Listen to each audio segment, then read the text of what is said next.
Class 12 unit 1। पिछले class को ही हम लोग आज आगे बढ़ा रहे हैं। ठीक है, अभी आप लोगों को वीक में कम से कम 4 से 5 दिन, हो सकता है 6 दिन भी वीडियो मिल जाए। कल किसी कारणवश वीडियो अपलोड नहीं हो पाया, ठीक है, तो आप लोग प्रत्येक दिन जो है अपने अपने वेबसाइट पर लॉगिन करके चेक कर लेंगे कि कोई भी वीडियो अपलोड हुआ है या नहीं। क्योंकि जैसा मैंने बतलाया कि अभी दुर्गा पूजा के पहले तक हम लोग यूनिट 1 जो है उसको हम लोग हर हाल में खत्म कर लेंगे। आप लोग भी कुछ विद्यार्थी को छोड़कर बाकी लगभग विद्यार्थी जो है वीडियो को 5 दिन 10 दिन के बाद देखते हैं। ठीक है, कुछ विद्यार्थी को छोड़कर बाकी लगभग विद्यार्थी वीडियो 5 दिन 10 दिन, कोई विद्यार्थी तो 15-15 दिन बाद देखते हैं। तो ऐसे विद्यार्थी जो 5 दिन 10 दिन बाद देखते हैं, यकीन माने मेरा काम है कहना, उन लोगों को बहुत ज़्यादा फायदा नहीं होगा। इसलिए आप लोग तुरंत का तुरंत वीडियो देखें। ठीक है, इसको क्लास की तरह लें। और मैं इतनी मेहनत से बोर्ड पर आप लोगों के लिए लिख रहा हूं, डायग्राम बना रहा हूं, आप लोग भी साथ साथ एक फेयर कॉपी में एक कतार में लिखते जाएं। जब ऑफलाइन स्टार्ट हुआ था संकल्प में, जो किसी कारणवश 2-3 दिन से बंद हो गया है, जब ऑफलाइन स्टार्ट हुआ था तो मुझे जानकर के ये बहुत प्रसन्नता हुई। कुछ विद्यार्थियों ने मेरी बात को 100% फॉलो किया है और जैसा क्लास में लिखते हैं विद्यार्थी, उसी तरह से कुछ विद्यार्थियों ने ऑनलाइन में भी बहुत बढ़िया से कॉपी को तैयार किया है। तो मुझे जानकर के ये बहुत प्रसन्नता हुई। जो विद्यार्थी ऐसा नहीं कर रहे हैं उनको बहुत बहुत बहुत ज्यादा सुझाव है कि वो कॉपी पर नोट करें। आए दिन प्रत्येक दिन कुछ विद्यार्थी फोन करते हैं, पीडीएफ नहीं मिला, ये नहीं मिला, वो नहीं मिला। इससे ज्यादा आप लोगों को क्या मिलेगा पता नहीं। ठीक है, आप लोग इसको अगर सीरियसली नहीं लेंगे तो पीडीएफ के चक्कर में रहेंगे तो बहुत मुश्किल हो जाएगी।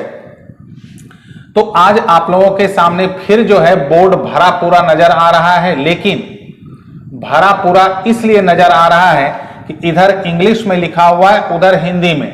तो जब दोनों मीडियम कंबाइन हो जाते हैं थोड़ा सा भरा पूरा लगने लगता है, घबराना नहीं। आज हम लोगों को एप्लीकेशन नंबर 2 यानी उपयोग नंबर 2 को पढ़ना है। आप लोगों को मैं याद दिला दूं, वैसे आप लोगों को याद होगा हम लोगों का अभी क्या चल रहा है टॉपिक यूनिट 1 में, गॉस के प्रमेय का उपयोग, applications of Gauss's theorem.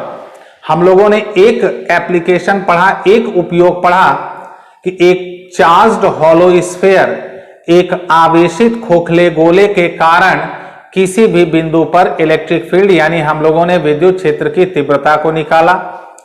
Application number 2 है determination of electric field at a point near a charged uniform wire of infinite length. अनंत लंबाई के एक समरूप आवेशित तार के निकट किसी बिंदु पर विद्युत क्षेत्र की तीव्रता का निर्धारण। पहले इस हेडिंग में 2 बात हम लोगों को समझना होगा। यूनिफॉर्म वायर यानी समरूप तार का मतलब होता है ऐसा वायर, यूनिफॉर्म वायर यानी समरूप तार का मतलब होता है ऐसा वायर जिसमें हर जगह उसका एरिया ऑफ क्रॉस सेक्शन यानी अनुप्रस्थ क्षेत्रफल समान हो।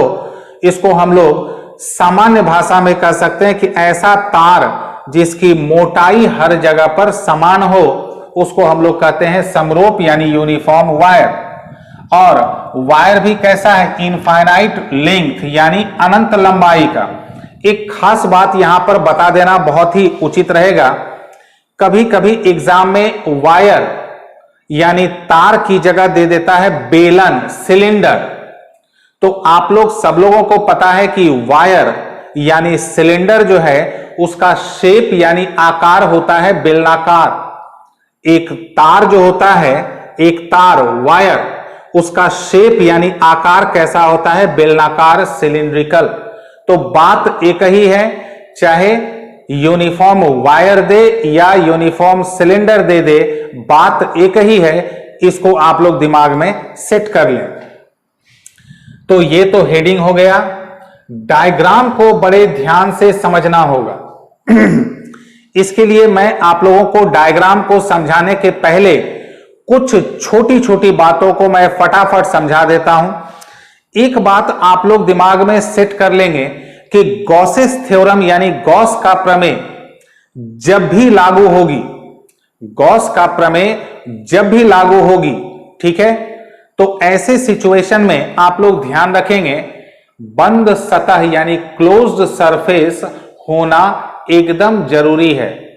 बिना क्लोज्ड सरफेस, बिना बंद सतह का गॉसेस थ्योरम लागू नहीं होती है, नंबर 1।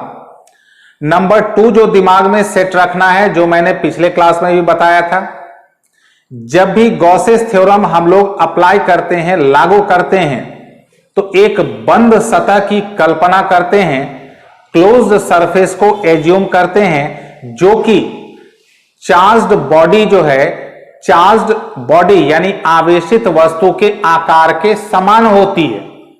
यहां पर हम लोगों को लेना है आवेशित तार यानी चार्ज्ड वायर। तो वायर कैसा होता है? बेलनाकार। तो ऐसे में पिछले उपयोग नंबर 1 में हम लोगों का आवेशित वस्तु था गोलाकार, तो गॉसिया सतह हम लोगों ने कैसा रखा? गोलाकार। इस बार आवेशित वस्तु यानी चार्ज्ड बॉडी है बेलनाकार, सिलिंड्रिकल, तो गॉसियन सरफेस यानी गॉसिया सतह भी कैसा होना चाहिए? बेलनाकार। और ध्यान रखेंगे बंद सतह भी होना चाहिए। तो आप लोग ध्यान दें, ये जो है ये एक तार है, यहां से यहां तक तार है, नीचे भी डॉट डॉट है, ऊपर भी डॉट डॉट है। नीचे ऊपर डॉट डॉट का मतलब हो गया इनफाइनाइट लेंथ यानी अनंत लंबाई। और कोई भी बेलन हो, सिलेंडर हो, उसके लंबाई के समानांतर पैरेलल बीचों बीच जो रेखा गुजरती है उसको कहते हैं अक्ष, एक्सिस।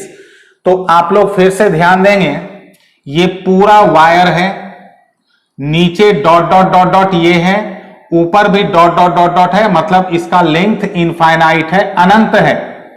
इसके बीचों बीच ये जो रेखा दिख रही है, ये डॉट डॉट डॉट डॉट करते हुए बीचों बीच जो रेखा गुजर रही है, ये है इसका एक्सिस यानी अक्ष।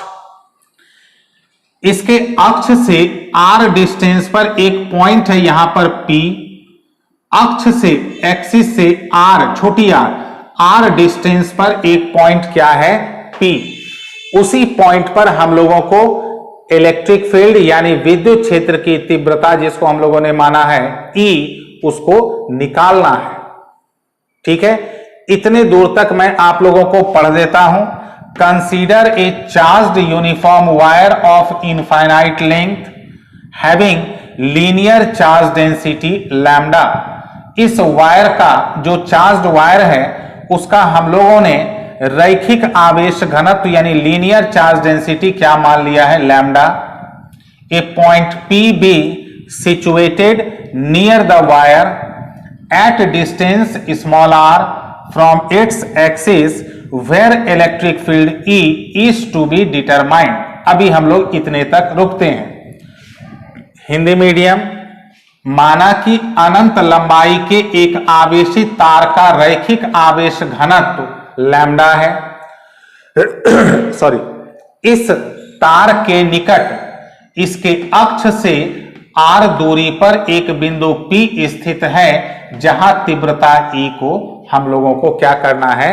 ज्ञात करना है।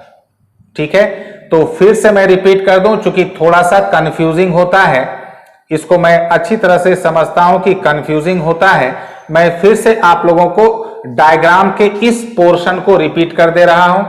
आप लोग बहुत बहुत बहुत ज्यादा ध्यान से सुनेंगे और समझेंगे। ये हम लोगों ने एक तार मान लिया है, नीचे डॉट डॉट, ऊपर डॉट डॉट, बीच में पूरा लाइन है। इसका मतलब नीचे डॉट डॉट, ऊपर डॉट डॉट का मतलब हो गया इसका लंबाई अनंत है, इनफाइनाइट है लेंथ। बीचों बीच इसका एक्सिस गुजर रहा है, अक्ष गुजर रहा है। इसके अक्ष से स्मॉल r दूरी पर यहां पर एक पॉइंट P है, जहां पर हम लोगों को तीव्रता यानी इलेक्ट्रिक फील्ड ई निकालना है। ध्यान रहे ये पूरा तार धन आवेश से आवेशित है। यहां देखें आप लोग डायग्राम में plus plus plus plus plus plus plus plus, यानी ये पूरा तार आवेशित है। ठीक है, तो चूंकि डायग्राम में हम लोगों ने प्लस डिनोट कर दिया है, इसलिए लैंग्वेज में पॉजिटिव चार्ज या धन आवेशित लिखने की आवश्यकता नहीं है। उम्मीद है यहां तक आप लोगों को समझ में आ गया होगा। अब जरा ध्यान दें, तार पर वायर पर पॉजिटिव चार्ज है, तो पॉजिटिव चार्ज के कारण यहां पर इलेक्ट्रिक फील्ड दूर हो जाएगा, यानी धन आवेश के कारण बिंदु P पर तीव्रता सीधा दूर हो जाएगा। तो यहां देखें बिंदु P पर तीव्रता E इस तरफ है, सीधा दूर, इसको हम लोगों ने एरो से डिनोट कर दिया है E को। ठीक है, अब जो है अगला स्टेप है गॉसियन सरफेस यानी गॉसिया सतह। चूंकि तार की लंबाई अनंत है, लेकिन गॉसिया सतह जो है उसको हम लोग एक सीमित लंबाई का मानना है। और तार किस आकार का है? बेलनाकार, सिलिंड्रिकल। तो आवेशित वस्तु सिलिंड्रिकल है, बेलनाकार है, तो स्वाभाविक है गॉसिया सतह भी कैसा होना चाहिए? बेलनाकार। तो हम लोगों ने बिंदु P से गुजरती हुई, आप लोग देख रहे हैं, ये जो देख रहे हैं बिंदु P से गुजरती हुई सीमित लंबाई, फाइनाइट लेंथ का एक गॉसियन सरफेस, गॉसिया सतह मान लिया है, जिसकी लंबाई हम लोगों ने क्या लिया है? L। ठीक है, आप लोगों को डायग्राम में दिख रहा होगा। और एक खास बात, ये जो गॉसियन सरफेस यानी गॉसिया सतह जो लिया गया है, जैसे ये तार है, इसको घेरती हुई चारों तरफ से एक बेलनाकार सतह लिए हैं, और वो सतह बंद है, यानी ऊपर से भी ये भी बंद है, नीचे से भी बंद है, और ये चारों तरफ से तो घेरा है। तो ये जो गॉसियन सरफेस है बेलनाकार, तो एक बेलनाकार सरफेस जो होती है बेलनाकार, उसमें आप लोग ध्यान रखेंगे, सोच के देखेंगे, एक बेलनाकार सतह अगर बंद सतह हो, क्लोज्ड सरफेस हो, तो उसमें तीन सतहें होगी। ऊपर होगी गोलाकार, सर्कुलर, वृत्ताकार, नीचे होगा वृत्ताकार, सर्कुलर, और ये हो गया वक्र यानी कर्व्ड सरफेस। तो एक बंद बेलनाकार सतह में तीन सतहें होती हैं। तो ऊपर का जो ये वृत्ताकार सतह है, इसको हम लोगों ने 1 दिया है, वक्र सतह जो है 2, और निचले बेलनाकार सतह को हम लोगों ने नाम दिया है 3। तो अब हम लोग शेष भाग को पढ़ते हैं। एक Gaussian surface which will be in the shape of cylindrical through the point P be assumed of length L and coaxial to the wire। ध्यान रखेंगे, जब दो बेलन का अक्ष समान हो तो उसको हम लोग कहते हैं समाक्षीय, कोएक्सियल। तो ये जो गॉसियन सरफेस है, इसका भी यही एक्सिस है। ठीक है, तो be assumed of length L and coaxial to the wire contains 3 surfaces. जैसा मैंने आप लोगों को अभी बतलाया, 3 सरफेसेस होते हैं, of which surfaces 1 and 3 are circular. ऊपर 1 और नीचे 3 सर्कुलर है, and 2 is curve. Hindi medium, बिंदु P से गुजरती हुई तथा तार के समाक्षीय, सेम अक्ष पर L लंबाई के एक गॉसिया सतह जो बेलनाकार है पर विचार किया जाता है, जिसकी 3 सतहों में से सतहें 1 एवं 3, 1 और 3 वृत्तीय, जबकि सतह 2 क्या है? वक्र है। ठीक है, उम्मीद है आप लोगों ने जहां कहीं मौका मिला होगा, मैं आप लोगों को फिर मौका दे रहा हूं, आप लोग इसको वीडियो रोक करके इसको नोट कर लेंगे। मैं इसको मिटाने जा रहा हूं।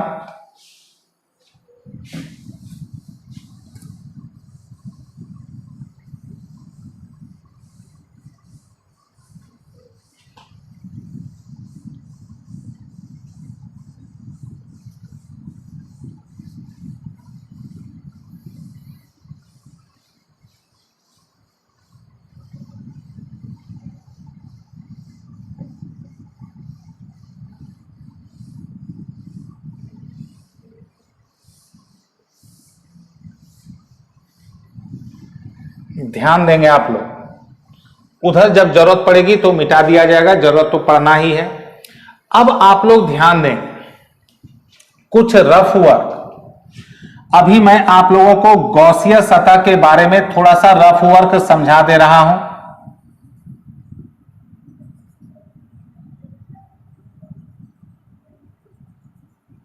ये गॉसियन सतह, गॉसियन सरफेस है। ये इसका हो गया एक्सिस। 3 सतहें, नंबर 1, नंबर 2 और नंबर 3। ये 1 और 3 है सर्कुलर, वृत्ताकार, और नंबर 2 है कर्व्ड यानी वक्र। ठीक है। अगर हम लोग सतह 1 जो है ये कैसा है, सर्कुलर, वृत्ताकार, इस पर एक छोटा सा एरिया एज्यूम करते हैं। ठीक है। तो याद होगा आप लोगों को, अंदर में है तार, अंदर में क्या है, तार, यानी अंदर में है पॉजिटिव चार्ज। तो फ्लक्स किधर होगा, बाहर की ओर। याद होगा आप लोगों को, अगर पॉजिटिव चार्ज हो, फ्लक्स किधर होता है, बाहर की ओर। ठीक है। तो यहां पर इस पॉजिटिव चार्ज के कारण यहां पर तीव्रता, इलेक्ट्रिक फील्ड इधर हो जाएगा, और एरिया वेक्टर यानी सदिश क्षेत्रफल हमेशा किधर होता है, बाहर की ओर, लंबवत, परपेंडिकुलर। तो इधर हो जाएगा एरिया वेक्टर। तो ई और डीए का डायरेक्शन कितना हो गया, 90 डिग्री। कौन से सरफेस में, सरफेस 1। अब आते हैं, अभी 2 रोक दें, सरफेस 3 में आते हैं। यहां पर भी अगर हम लोग एक एरिया वेक्टर लेते हैं, सदिश क्षेत्रफल, तो इधर जो है कौन सा चार्ज है अंदर में, पॉजिटिव, तो ई हो जाएगा बाहर की ओर। और डीए किधर होता है, हमेशा बाहर की तरफ, लंबवत, तो इसका लंबवत इधर हो गया। तो ई और डीए के बीच का एंगल 90 डिग्री, यानी सरफेस 1 और सरफेस 3 के लिए ई और डीए के बीच का एंगल 90 डिग्री। जबकि यहां ये जो कर्व्ड सरफेस है, वक्र पृष्ठ, इस जगह पर, यहां पर ई है इधर, और यहां अगर हम लोग एक एरिया वेक्टर लेते हैं सदिश क्षेत्रफल, तो इसका भी डायरेक्शन होगा लंबवत, तो इसका लंबवत इधर ही हो गया। यानी 1 और 3 में ई और डीए के बीच का एंगल 90, जबकि सरफेस 2 में ई और डीए का डायरेक्शन सेम है, तो एंगल हो जाएगा 0 डिग्री। ठीक है। तो आइए अब हम लोग कैलकुलेशन को स्टार्ट करते हैं। एकदम आप लोग कलम रोक करके, पेन रोक करके ध्यान से एक एक स्टेप को समझेंगे, नहीं तो ये कुछ भी नहीं समझ में आएगा, और ऑनलाइन में पता भी नहीं चलता है कि स्टूडेंट समझे या नहीं। अनुमान लगाना पड़ता है कि हाँ विद्यार्थियों को समझ में आ गया होगा। तो ध्यान दें, सबसे पहले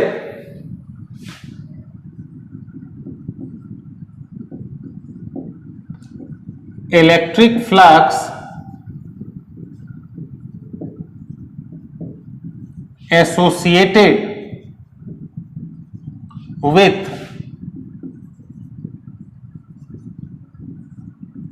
the surface 1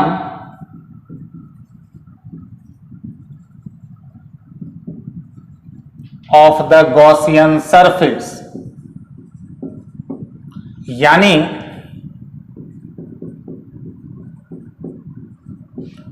गॉसियन सतह के सतह 1 से संबद्ध विद्युत flux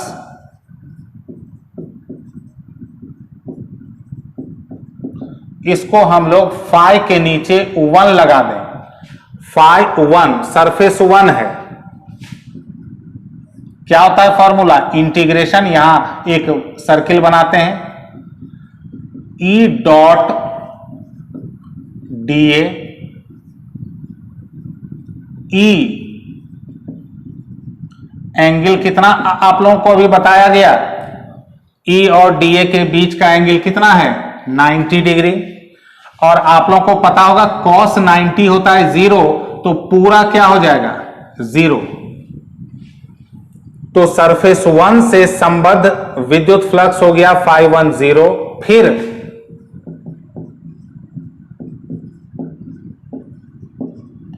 electric flux associated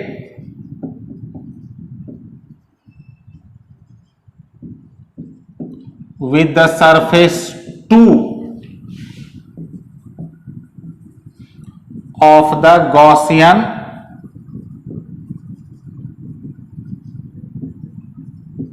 surface, यानी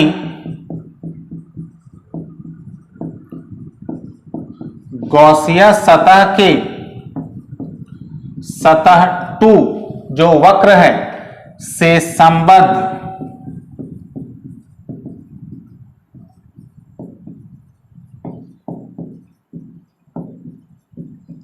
विद्युत फ्लक्स फाई के नीचे 2 लगा देंगे, integration E dot D A cos 0 degree, क्योंकि E और DA का डायरेक्शन सेम है तो थीटा हो गया 0 डिग्री। कॉस 0 होता है 1, ठीक है। E को बाहर कर देंगे, यही तो निकालना है, इंटीग्रेशन DA। अब जरा आप लोग क्षेत्रमिति का फॉर्मूला आप लोगों को याद होगा। एक बेलन के वक्र पृष्ठ का क्षेत्रफल होता है। ध्यान रखेंगे गॉसिया सतह की त्रिज्या कितनी है, r, रेडियस है r और लेंथ लंबाई है l। तो एक बेलन के वक्र पृष्ठ का क्षेत्रफल होता है 2 पाई r l। तो इंटीग्रेशन dA मतलब पूरा जो सरफेस 2 है, ये सरफेस 2 है, पूरा सरफेस 2 वक्र पृष्ठ है, कर्व सरफेस है। तो एक बेलन का कर्व सरफेस होता है 2 पाई r l।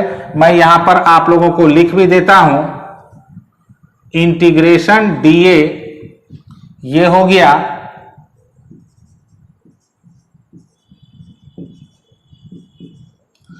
Curve surface area, यानी वक्र पृष्ठ का क्षेत्रफल जो 2 पाई r l। तो फाई 2 हो गया E इंटू 2 पाई r l। फाई 1 निकल गया 0, फाई 2 भी निकल गया। अब बारी आती है फाई 3। तो इसके लिए अब इस तरफ मैं मिटा रहा हूं,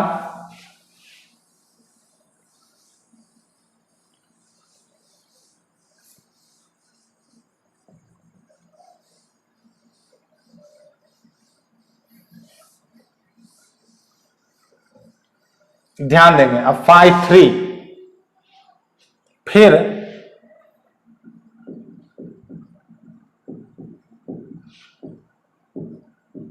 electric flux associated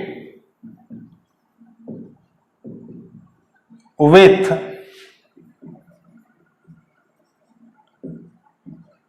the surface 3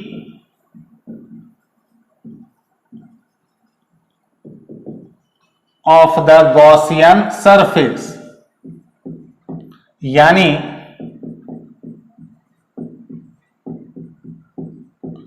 गॉसिया सतह के सतह 3 से संबद्ध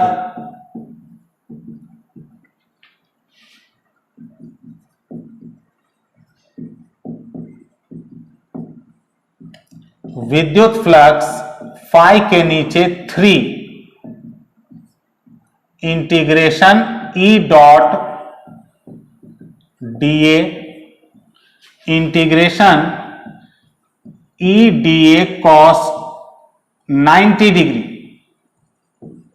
क्योंकि आप लोगों को दिख रहा होगा सरफेस 3 में E इधर है, dA इधर है, फिर cos 90 क्या हो जाता है 0।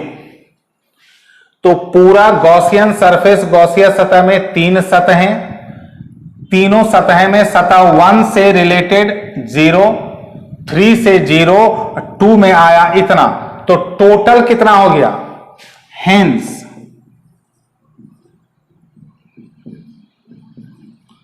टोटल इलेक्ट्रिक फ्लक्स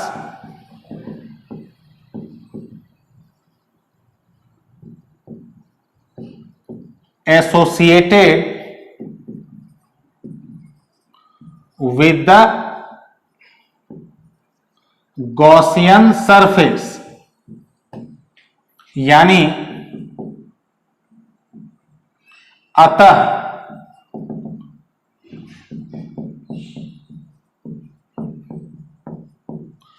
गॉसियन सतह से संबद्ध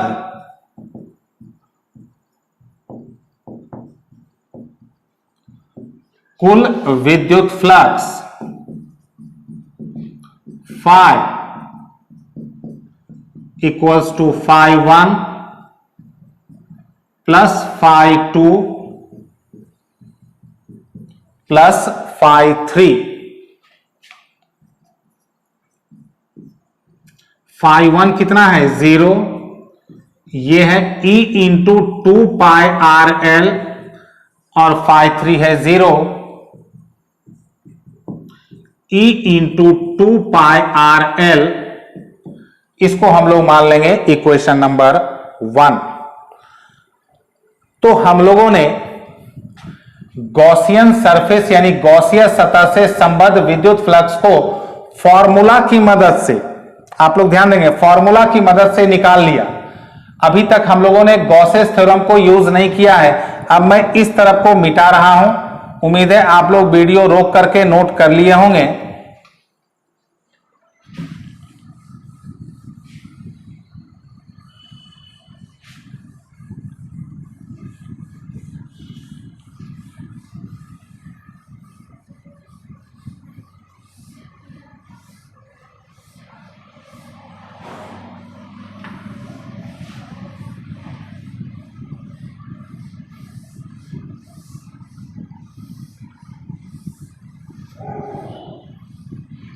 अब जो है, अब हम लोग गॉसेस थ्योरम को यूज करेंगे।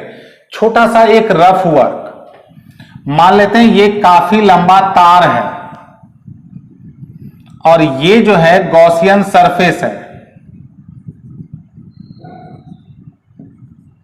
तो यहां से लेके यहां तक इतने लंबा तार ना इसके अंदर आया, इतना जिसको मैं डार्क कर रहा हूं, इतना ही लंबा तार जो है वो इसके अंदर आ रहा है। तो अगर यहां से यहां तक जो तार है, अगर इस पर आवेश हो, चार्ज हो Q, अगर जितना लंबाई का तार इसके अंदर आ रहा है, अगर उस पर चार्ज यानी आवेश हो Q, तो लैम्डा बराबर क्या हो जाता है Q बाय L, क्योंकि यहां से यहां तक की लंबाई हम लोगों ने क्या माना है L।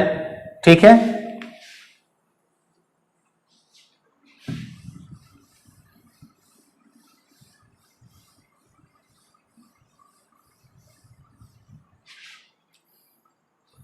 अब if charge on the wire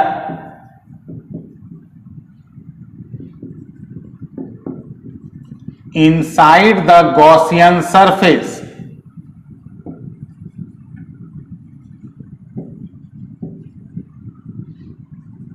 is Q, then यानी गॉसियन सतह के अंदर स्थित तार पर आवेश की मात्रा Q हो तो लैम्डा बराबर Q by L, cross multiply कर देंगे तो Q बराबर हो जाएगा लैम्डा इंटू L। ठीक है, अब फ्रॉम गॉसेस थ्योरम,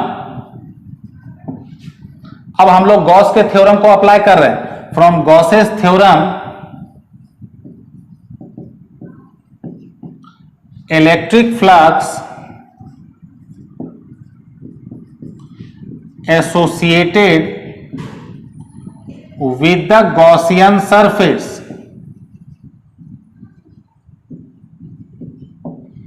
ठीक है, यानी गॉस के प्रमेय से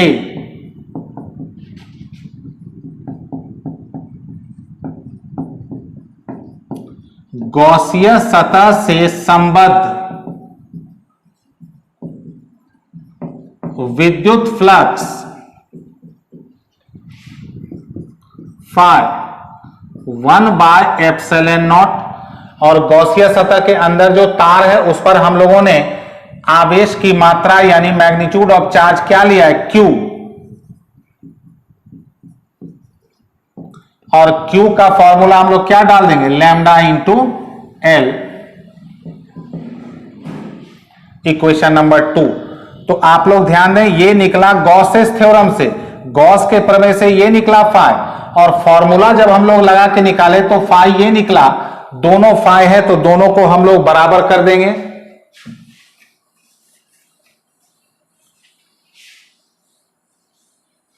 अब डायग्राम रिक्वायरमेंट नहीं है,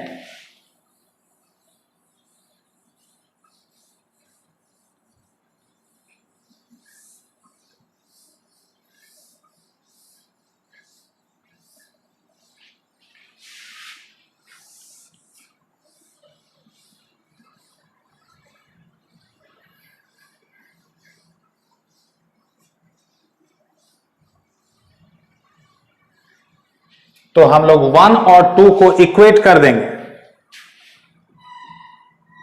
फ्रॉम 1 एंड 2, तो 1 का बाया तरफ क्या था, E इंटू 2πRL, और 2 का बाया तरफ नहीं, दाहिना तरफ, 1 का दाहिना तरफ ये था और 2 का दाहिना तरफ है, ठीक है। दोनों तरफ का L को हम लोग कैंसिल कर देंगे, 2πR नीचे जाएगा, तो 2π को इसमें एडजस्ट कर देते हैं और R को लैम्डा के नीचे। लेकिन एक परेशानी क्या है इस फॉर्मूला में, हम लोगों के दिमाग में सेट रहता है 1/4πε0, हम लोगों के दिमाग में सेट रहता है 1/4πε0, यहां आ गया 2πε0। तो अगर आप लोग उस फॉर्मेट में लिखना चाहें 4πε0, तो यहां अगर 2 आया है, यहां अगर 4 देंगे तो ऊपर 2 देना होगा,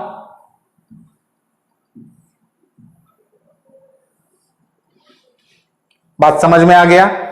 तो इस तरह से हम लोग गॉसेस थ्योरम को यूज करके एक आवेशित तार, चार्ज्ड वायर, इनफाइनाइट लेंथ, अनंत लंबाई का एक आवेशित तार से r दूरी पर हम लोगों ने विद्युत क्षेत्र की तीव्रता यानी इलेक्ट्रिक फील्ड को निकाल लिया।